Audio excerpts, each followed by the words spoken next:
Trae. As far as you were able to kind of look back on the season since we last talked to you in April, just what did you come away from and what do you guys look to improve on? I think last year was, a real good test for us, a time for us to build that chemistry. Having a full off season was really good for us. It was way too long for me, so I'm trying to have shorter off seasons for sure. But it was good. I think it was very helpful. We've all been back here in Atlanta for a minute now. Been working on a lot of things and just being around each other and building that chemistry that way is going to benefit us for real. Trae, Brandon Trae. Yeah.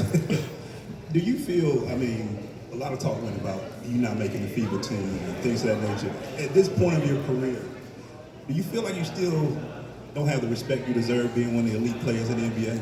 Well, for sure. That's just, if you don't think I've been disrespected, you're just not telling the truth. But it's okay. For me, I just want to go out there and keep the main thing, and is winning. And I know when I win a championship, all that's going to take care of itself. So I don't really care about anything else. I just focus on my team, and I'm ready to win. So.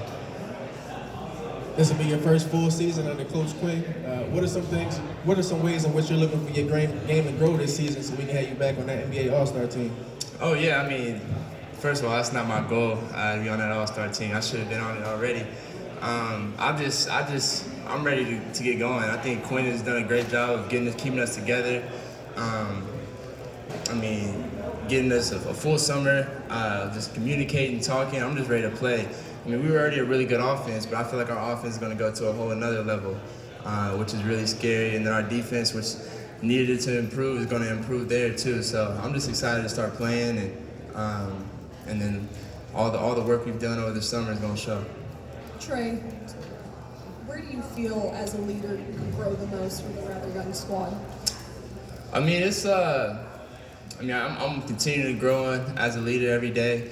I think the more you go through, for me now, I'm about to be in year 6. I've been through a lot, more than a lot of these young guys. I can be more of a leader. I can give these guys little tidbits here and there on how the season goes, back-to-backs, how long of a season it is, and what's important. And it's making sure you have a high seed whenever the season is over with and playoffs start. So that's got to be our mindset. We got to be ready. And I know we got a young team, but I ain't looking for no excuse this year. So I'm ready to go out there and play.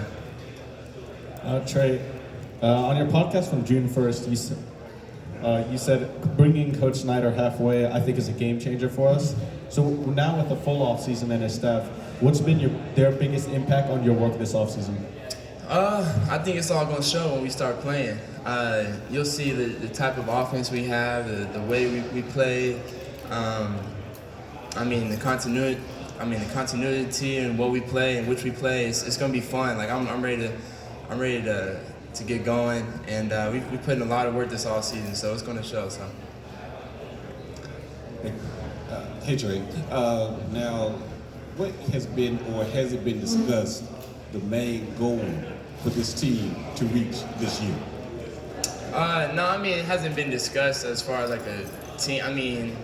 We haven't had like a full team meeting yet. I think training camp starts tomorrow. We'll have more of that, but I think every day we've just been focusing on getting better. But as us players talk, we believe we can go as far as we want to. So it's all about just putting in that work every day, which we've been doing, and being disciplined and being consistent with it throughout the whole year. It's not just about doing it 1 or 2 games or 3 games here and then falling off a game or 2. So it's about being consistent. So I think with us all being around here and me knowing what I know our team wants to achieve this year, I feel like we're going to do those things. Hey, Trae. Yeah, I'm sorry I can't. Yeah. So you've been a father for a little over a year now. Have you noticed any similarities to being a dad and being a leader of a team? And do you feel like it's changed your approach to the game at all? For sure. It's put things into a different perspective for me. Obviously, I've grown up, basketball is my all day, every day, and it's important when I lose. I'm so hard on myself. When I play bad, I'm hard on myself. And I feel like everybody should be. But as a dad, certain things matter more. And that ain't gonna change from what my job is and how important that is to me. But My son is my first, most important thing to me right now. I got another one on the way, but so those are the most important things to me for sure. NBA has made a statement this offseason about load management and trying to get a hold of not too many stars being held out for rest. You very rarely miss a game, but do you feel a responsibility when healthy to be out there every game you can? For sure. I mean, I was kind of confused on why you'd be asking me that question because I don't do no load management for sure. I mean, I play when I can, so that's never gonna be a problem for me. And I think they talked about all-stars. That's never a problem for DJ neither. So I mean, when we can play, we're gonna play. And I know everybody on my team is gonna do the same too. So. Trae, this will be the first year without your alley-oop partner, your pick-and-roll partner, JC. So what are you looking to deal with some of the younger players like Jalen and get them and working with them at that 4 position? Yeah, I mean, it's definitely going to be a different year. I mean, we got a lot of skilled guys too still. Obviously, it's tough seeing JC go. We've had a lot of memories and a lot of moments here. So those are never going to go away, but I know we got a lot of really good young guys too that are ready to play and step up too and have a lot of capabilities. And I mean, I'm just ready to play. Like I know I may not get lobs to dunks, but they can still be lobs to layups now. So I got guys that'll go catch those right around the rim and finish it still. So I'm looking forward to still doing the same things I always do. Hey Trae, how does becoming more familiar with the deep details of Quinn Snyder's offensive philosophies, how does that improve your ability to facilitate and create shots for your teammates? I think you'll be able to see. You'll be able to see this year. I mean, if you watch the Jazz play, one of the guys I hated guarding when I first got in the league was Mike Conley.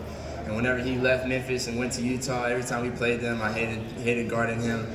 And I've known Donovan for a while, so I knew how tough that offense was to guard, and they had really good players in it too. But being around them, it makes sense on how when you play them, when they were number 1 seed and they was really good in the Western Conference throughout the years. I mean, you can see why they were so good, just how detailed he is and what he brings. He makes sure everybody is held accountable from me to the bottom. So. And that's what you want as a coach. You want everybody to be held accountable, and you want everybody to be pushed, and he's going to make it a whole lot easier for me, for sure.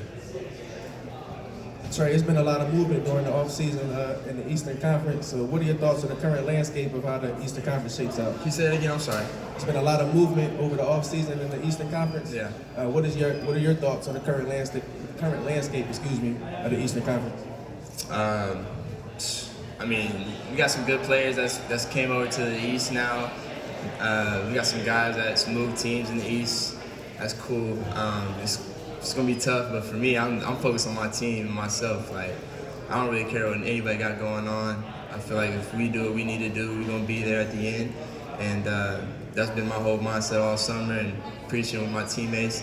I know that's our whole team's mindset. I mean, it's cool. There's some really good guys in the East, and I'm not saying it's gonna be easy, but I definitely feel like we can do it. I mean, anything we put our mind to, and I feel like we have a chance. Hey Trae, when you first came in the league, it was Vince, Jalen, all those guys were here. Having vets like Wes, Patty, what's that like for you? And young guys too. You saw what that was like for you having Vince. Yeah, no, for sure. I mean, the first day I met Wes, he gave me Solomon Hill vibes. And I know if y'all know him, y'all know I still talk to Solo now. He's one of my, closest vets that I've had. And you hear him every day, he's talking, he's been around the game for a minute, so you trust what he speaks and what he says. And first day he saw me, he told me he got my back. And that's something that, when I seen Solo, that's the first thing I think of when I think of him. So just having Wes around, I know it's going to be great for not only me, but for the younger guys too, for the rookies and for the guys who are younger, about to make big moves and more minutes for us. It's going to be important to have guys like Wes around. And so I'm glad he's on our team now, for sure.